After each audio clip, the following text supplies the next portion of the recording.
Chapter 1. As darkness enveloped the newly constructed two-story house, the sliver of moon added to the gloom that was a chilly autumn Mississippi evening. Scout was stretched out on the kitchen floor, sound asleep, with her favorite chew toy nearby. Morgan Crosby had just finished cleaning the kitchen and strongly suspected she had math homework in her immediate future.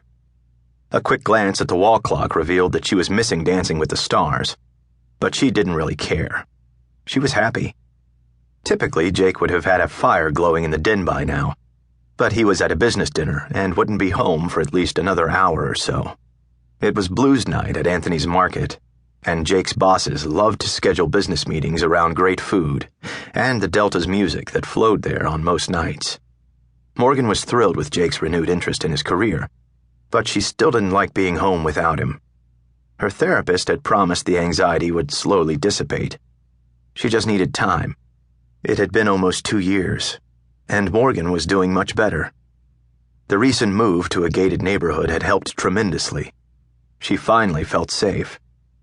Her face glowed as she placed a hand on her stomach and thought about the surprise she had for Jake tonight. He had no idea she had been to the doctor. Katy suddenly came crashing down the stairs with her books in hand, ready to conquer her 5th-grade math assignment. "I'm ready, Mom," she exclaimed, as if Morgan should drop everything and come running. "Okay, let me wash up," Morgan replied. "Go ahead and get started." "Yes, ma'am. We started fractions today, and they seem easy," Katy said with confidence. Morgan dried her hands as she watched Katy enthusiastically dive into her homework. "Just let me know if you need some help." From across the kitchen, Morgan could hear the friction of Katy's pencil against the paper. Morgan smiled, sat down at the table, and began flipping through the latest issue of Garden and Gun.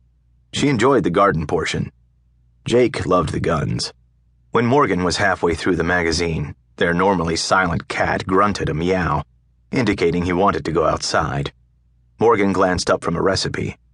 As she had done hundreds of times, she walked to the back door and with one hand flipped on the outside light switch.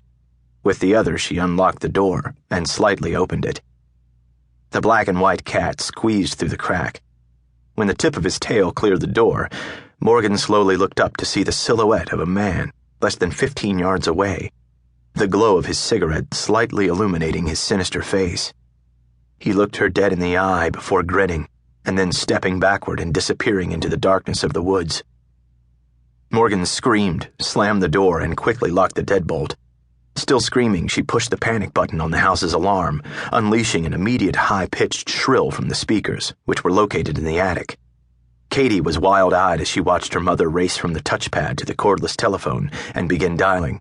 With remarkable clarity, Morgan Crosby explained to the 911 operator that a prowler was outside of her house and that she needed immediate help. As she ran to the kitchen window in search of the stranger, she quickly verified her name and address. The operator dispatched the police and stayed on the line to comfort Morgan, who was now shaking uncontrollably. "The West Point police will be there in 3 minutes, Mrs. Crosby," the young emergency operator said reassuringly. "I don't know what he was doing. He was just staring in the windows, at me." "Can you describe him?" the operator asked calmly, and then alertly mouthed to another operator to also inform the sheriff's office. "I don't know.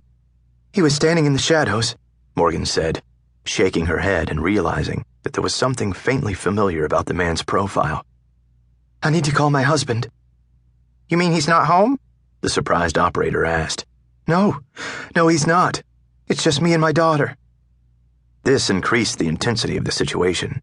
The operator snapped her fingers at a coworker and then mouthed, "She's alone." "Listen, ma'am, don't hang up, okay? I need you to stay on the line until the officers get there. Do you have a cell phone handy?" Yes, right here." "Okay. Use your cell and keep this line open. The officers are getting close." The operator was trained to keep callers on the line, sometimes improvising to keep the situation under control. "Please tell them to hurry." "They are, ma'am, I promise. I need you to turn on all the outside lights you've got, and then you and your daughter, what's her name?" "Katy." "Okay. You and Katy need to get away from the windows. Don't hang up, but run."